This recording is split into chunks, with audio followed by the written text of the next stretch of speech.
सही है। Food colour, film, सिरका।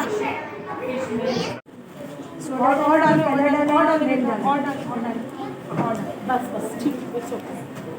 इसके बाद सिरका डालेंगे। वाह, इसको सही से खोलो। ये फिर मैं ले जाऊँ कौन सूप में डालूँ? खुल रहा है?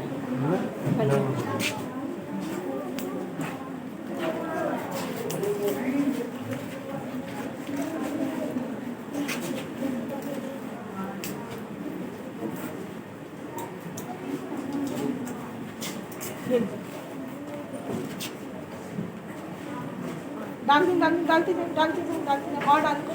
हाफ हाफ हाफ हाफ और ऊपर और डाल। बस वेरी गुड, बस बस अब छोड़। ओह माय गॉड, ये क्या हो रहा है? क्या निकल रहा है ये ओह माय बताइए। God, magic!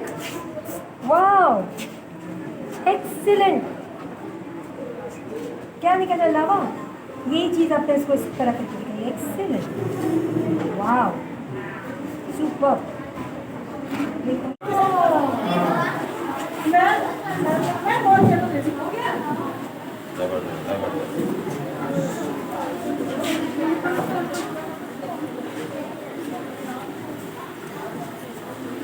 तो तबाही मचा देगा अभी, हैं? भाग जाए कैसे?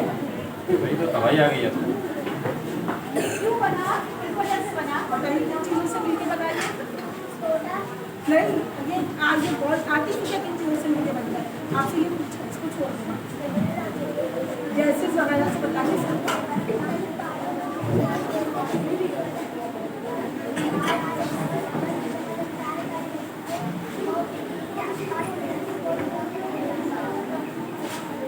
चलो भाई, शहीद के लिए ताली बजा।